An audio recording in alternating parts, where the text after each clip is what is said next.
প্রথমেই জানিয়ে দিব সেনাপ্রধানের গোপন প্রস্তুতি নির্বাচন নিয়ে যে সিদ্ধান্তে কেঁপে উঠল রাজনীতি, চরম হতাশায় বিএনপি, ক্ষমতায় জামায়াত। এরপর থাকছে যে কারণে গোপনে নির্বাচন পেছানোর পায়তারা করছেন ড ইউনূস, চাঞ্চল্যকর তথ্য ফাঁস। এরপর জানিয়ে দিব আবারও বিরাট বার্তা শেখ হাসিনার, জোরালো হচ্ছে দেশে ফেরার দাবি, এবার নতুন খেলা খেলতে যাচ্ছে আওয়ামী লীগ, নির্বাচন ঠেকাতে নেতাকর্মীদের চূড়ান্ত প্রস্তুতির আহ্বান। বিস্তারিত থাকছে প্রতিবেদনে। এবং সবশেষে দেখবেন ফয়সালী স্ত্রীর জবানবন্দিতে উঠে আসলো ওসমান হাদি হত্যার মাস্টারমাইন্ডের নাম। গত কয়েক সপ্তাহ ধরে রাজধানী ঢাকা থেকে শুরু করে দেশের প্রত্যন্ত গ্রামাঞ্চল পর্যন্ত এক ধরনের অদ্ভুত টানটান উত্তেজনা ছড়িয়ে পড়েছে। রাজনীতির অন্দরমহলে চলছে নানা হিসাব নিকাশ। সরকারি অফিসগুলোতে কর্মকর্তাদের মুখে অজানা আশঙ্কার ছাপ স্পষ্ট। থানাগুলোতে পুলিশ আগের যে কোনো সময়ের চেয়ে বেশি সতর্ক, আর সেনানিবাসে একের পর এক বৈঠকের খবর। সব মিলিয়ে পুরো রাষ্ট্রযন্ত্র যেন অস্বাভাবিকভাবে নড়েচড়ে বসেছে। প্রশ্ন একটাই, হঠাৎ কি এমন ঘটেছে? কেন এই অস্বস্তিকর প্রস্তুতি? অনুসন্ধানে বেরিয়ে আসছে চাঞ্চল্যকর তথ্য। ড মোহাম্মদ ইউনূসের নেতৃত্বাধীন অন্তর্বর্তী সরকার এমন কিছু সিদ্ধান্ত নিয়েছে যা বাংলাদেশের নির্বাচনী ইতিহাসে নজিরবিহীন। সেনাবাহিনী থেকে শুরু করে পুলিশ প্রশাসন সবাইকে দেওয়া হয়েছে এমন নির্দেশনা যা শুনে অনেকেরই চোখ কপালে উঠেছে। এই নির্দেশনাগুলো বাস্তবায়িত হলে দেশের রাজনীতির চেনা ছবিটাই বদলে যেতে পারে। গত কয়েক সপ্তাহে সেনাপ্রধানের এক বিশেষ সংবাদ সম্মেলনে রাজনৈতিক অঙ্গনে তোলপাড় সৃষ্টি হয়েছে।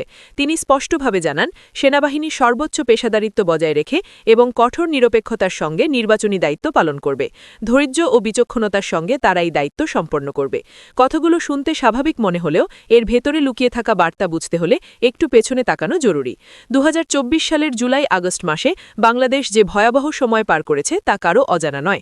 সেই উত্তাল দিনগুলোতে রাষ্ট্রযন্ত্রের কিছু অংশ যেভাবে একটি বিশেষ রাজনৈতিক শক্তির পক্ষে অবস্থান নিয়েছিল, তার পরিণতি ছিল ভয়ঙ্কর। ফ্লাইওভারে ঝুলে থাকা পুলিশের লাশ, গাছের ডালে ঝুলন্ত দেহ, পুড়ে যাওয়া থানা, এই দৃশ্যগুলো আজও মানুষের মনে দগদগে হয়ে আছে। সেনাবাহিনী নিজের চোখের সামনে এসব দেখেছে, ফলে জনগণের বিপক্ষে গেলে কি হতে পারে সেই শিক্ষা তারা এবার আর ভুলতে চাইছে না। তবে সবচেয়ে বড় বিষয় আসে পুলিশ বাহিনীর দিক থেকে। পুলিশের মহাপরিদর্শক বাহারুল আলম সম্প্রতি যে নির্দেশনা দিয়েছেন তা অনেকের কাছেই অবিশ্বাস্য ঠেকেছে। তিনি পরিষ্কার করে জানিয়ে দিয়েছেন, প্রতিটি পুলিশ সদস্যকে শতভাগ নিরপেক্ষ থাকতে হবে। কোনো রাজনৈতিক দলের প্রতি সামান্য পক্ষপাতও বরদাস্ত করা হবে না। এই নির্দেশ অমান্যকারীদের জন্য অপেক্ষা করছে কঠোর পরিণতি। এই নির্দেশনার পেছনের কারণ অনুসন্ধান করতে গিয়ে আরও বিস্ফোরক তথ্য সামনে এসেছে। সূত্রগুলো বলছে, আইজিপি থেকে শুরু করে ডিআইজি, এসপি, এএসপি হয়ে থানার ওসি পর্যন্ত প্রশাসনের প্রতিটি স্তরে একটাই বার্তা পৌঁছে দেওয়া হয়েছে, পক্ষপাত করলে বিপদ অনিবার্য।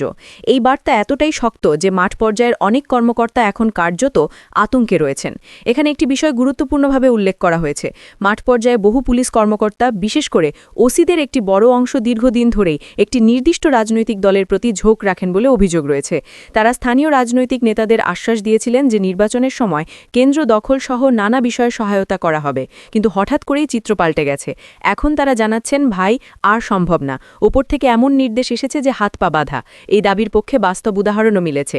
সম্প্রতি আওয়ামী লীগের বহু নেতাকর্মী গ্রেপ্তার হয়েছেন। এসব গ্রেপ্তার ঠেকাতে বিএনপির পক্ষ থেকে নানান চেষ্টা চালানো হয়েছে বলে জানা গেছে।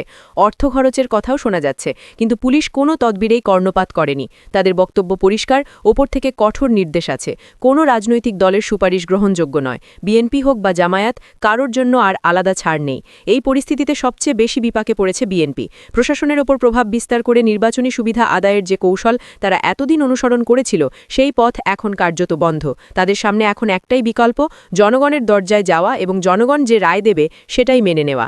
অন্যদিকে জামায়াত শিবিরের মধ্যে এই খবর ভিন্ন প্রতিক্রিয়া তৈরি করেছে। তারা মনে করছে, পুলিশ যদি সত্যিই নিরপেক্ষ থাকে তাহলে তাদের বিজয় অবশ্যম্ভাবী। তাদের যুক্তি, জনগণের সমর্থন তাদের পক্ষে, কেবল দরকার একটি অবাধ ও সুষ্ঠু নির্বাচন। এই প্রেক্ষাপটে অনেকেই ডাকসু নির্বাচনের উদাহরণ টানছেন।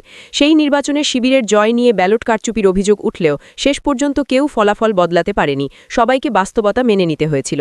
অনেকের ধারণা, আসন্ন জাতীয় নির্বাচনেও ঠিক এমনই এক বাস্তবতার মুখোমুখি হতে পারে দেশ। সেনাপ্রধান ওয়াকারের এক বক্তব্য বিএনপির মনে আরও বড় দুশ্চিন্তা ফেলে দিয়েছে। এছাড়া উপপুলিশ কমিশনার এডিসি মোহাম্মদ মোহাম্মদ জুয়েল ঢাকা ১৩ আসনে কোনো প্রার্থী পুলিশের পক্ষ থেকে ন্যূনতম কোনো ফেভার পাবে না এমন বক্তব্য দিয়ে তিনি আবারও প্রশংসায় ভাসছেন। ঢাকা মহানগর পুলিশের তেজগাঁও বিভাগের উপপুলিশ কমিশনার এডিসি মোহাম্মদ জুয়েল আসন্ন জাতীয় নির্বাচনে প্রার্থীদের সঙ্গে নির্বাচন কমিশনের মতবিনিময় সভায় কথা বলেন। এই সময় পুলিশ কর্মকর্তা জুয়েল বলেন, ১৯৭১ সালে মহান মুক্তিযুদ্ধ হয়েছিল মূলত ভোটের অধিকার না থাকার কারণে। একইভাবে ২০২৪ সালের যে গণ অভ্যুত্থান হয়েছে সেটিও হয়েছে দীর্ঘদিন ধরে মানুষের ভোটের অধিকার ফিরিয়ে পাওয়ার দাবিতে। এই জায়গায় আমরা অর্থাৎ আমাদের এই পোশাকধারী আইনশৃঙ্খলা বাহিনী সবচেয়ে বেশি সমালোচিত হয়েছিলাম। আমরা মনে করি জনগণের ক্ষমতা জনগণের কাছে ফিরিয়ে দেওয়া আমাদের জন্য একটি বড় দায়িত্ব। তিনি বলেন, আপনারা যারা ব্যক্তিগতভাবে আমাকে চেনেন তারা জানেন যে নির্বাচনের ক্ষেত্রে আমি ন্যূনতম কোনো পক্ষপাত বা ছাড় দিই না। ইনশাআল্লাহ আজ এখানে আপনাদের সামনে দাঁড়িয়ে আল্লাহর নামে প্রতিশ্রুতি দিয়ে বলতে পারি, ঢাকা ১৩ আসনে কোনো প্রার্থী পুলিশের পক্ষ থেকে ন্যূনতম কোনো ফেভার পাবে না। এডিসি জুয়েল বলেন, সবেমাত্র নির্বাচনী প্রচারণা শুরু হয়েছে। এরই মধ্যে কয়েকটি বিষয় সামনে এসেছে যেগুলো আমি আবেদন হিসেবে বিবেচনা করছি। এর মধ্যে একটি হল প্রার্থীদের নিরাপত্তা নিশ্চিত করা। আপনারা ইতিমধ্যে জানেন, যেহেতু আমি এই সংসদীয় আসনের পুলিশের মূল দায়িত্বে থাকব, তাই সকল প্রার্থীকে নিয়ে একটি গ্রুপ তৈরি করেছি। সেখানে সব প্রার্থীকে যুক্ত করা হয়েছে। পাশাপাশি নির্বাচন সংশ্লিষ্ট সকল পুলিশ কর্মকর্তা, আমাদের সহায়ক বাহিনীর কর্মকর্তারা এবং সংশ্লিষ্ট রিটার্নিং কর্মকর্তাদেরও সেখানে যুক্ত করা হবে। তিনি আরও বলেন, এই অনলাইন ভিত্তিক ব্যবস্থার মাধ্যমে আমাদের সঙ্গে আপনাদের সার্বক্ষণিক যোগাযোগ থাকবে। পাশাপাশি প্রত্যেক প্রার্থীর প্রতি আমার বিনীত অনুরোধ থাকবে, দিনরাত যে কোনো সময় ২৪ ঘণ্টা আপনার প্রয়োজন হোক বা না হোক, যে কোনো কারণেই হোক, আপনারা আমাদের ফোন করবেন। আমাদের ফোন খোলা থাকবে। আপনারা যখন যেখানে নিরাপত্তার প্রয়োজনে ডাকবেন, আমরা সেখানে উপস্থিত হব ইনশাআল্লাহ। এটি আমাদের পক্ষ থেকে আপনাদের প্রতি একটি স্পষ্ট নিশ্চয়তা। প্রার্থীদের প্রতি অনুরোধ জানিয়ে বলেন, আমরা দেখছি নির্বাচনী আচরণবিধি এতটাই কঠোরভাবে বেঁধে দেওয়া হয়েছে যে অনেক সময় মনে হয় হাত পা বেঁধে পানিতে ফেলে দিয়ে সাঁতার কাটতে বলা হচ্ছে। যেহেতু এটি রাষ্ট্রীয় আইন, এটি আমরা কেউই পরিবর্তন করতে পারব না। তবে এর মধ্যে আমরা আশা করব আপনারা সর্বোচ্চ প্রচারণা চালাবেন। এডিসি জুয়েলকে আপনারা হয়তো অনেকেই চিনে থাকবেন। বিগত স্বৈরাচার আওয়ামী লীগ সরকারের আমলে আওয়ামী লীগ সরকার ক্ষমতায় থাকা অবস্থায় তিনি নির্বাচনী অঙ্গনে যে ভাষণ দিয়েছিলেন, সে থেকেই বোঝা যায় তার সাহস কতটুকু। আর এবার একটি নিরপেক্ষ নির্বাচন হতে যাচ্ছে, সেখানে এই ধরনের পুলিশের নিরপেক্ষতার প্রমাণ আরও স্পষ্ট হয়ে যাবে। এই ধরনের পুলিশ কর্মকর্তা যদি প্রতিটি কেন্দ্রে থাকে, তাহলে নির্বাচন শতভাগ নিরপেক্ষ হবে, সেটা লিখে দিতে পারে। প্রিয় দর্শক, পুলিশের এ ধরনের নিরপেক্ষতা বিএনপির জন্য একটি বড় আশঙ্কার বিষয়। কারণ বিএনপি জানে তারা ভোটের মাঠে হয়তো জয়লাভ করতে নাও পারে যদি তারা কারচুপি না করে। অন্যদিকে জামায়াতের জন্য এটি একটি বড় আশীর্বাদ, কারণ জামায়াত জানে তাদের পক্ষে এখন বহু ভোটার আছে। একটি সুষ্ঠু ও নিরপেক্ষ নির্বাচনের অপেক্ষায় আছে জামায়াত শিবির। হয়তো একটি নিরপেক্ষ ও অংশগ্রহণমূলক নির্বাচন হলে বদলে যেতে পারে সব সমীকরণ।